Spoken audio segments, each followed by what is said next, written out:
This is Tom McCullough reporting from the White House for the Next News Network, where today, March 12, 2025, President Donald Trump rolled out the red carpet, or maybe the green one, for Irish Prime Minister Martin. It's St. Patrick's Day season, folks, but don't expect leprechauns and rainbows. This was a meeting with teeth.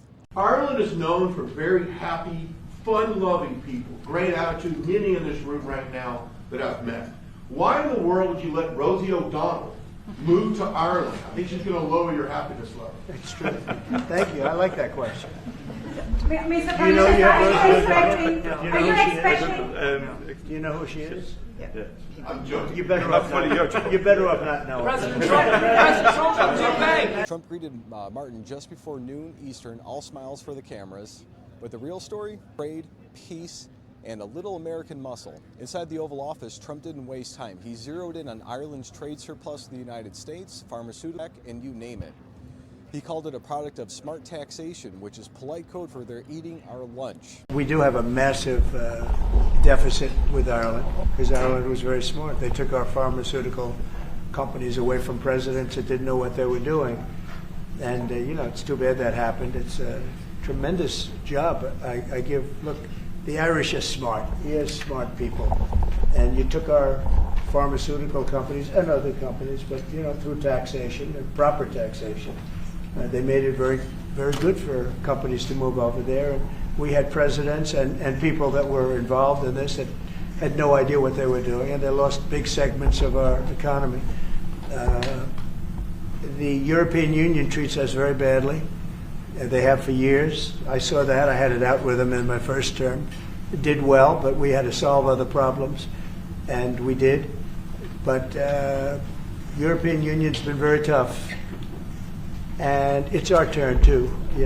We get a turn at that also, but they have not been fair. They sue our companies and win massive amounts of money. They sued Apple, won $17 billion, and they use that for other reasons, I guess, or to run the European Union. So I'm not knocking it. They're doing what they should be doing, perhaps, for the European Union, but it does create ill will. And as you know, we're going to be doing reciprocal tariffs. So whatever they charge us, we're charging them.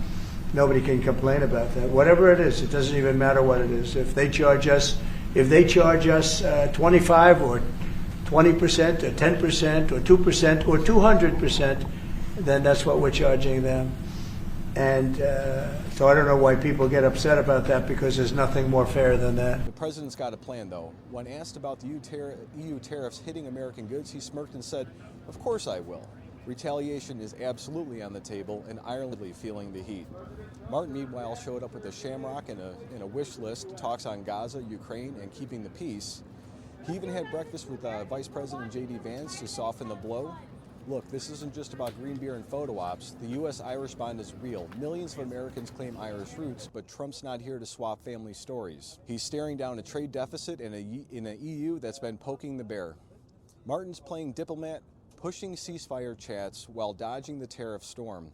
It's cordial, sure, but tense, like Thanksgiving with an uncle who still owes you $50.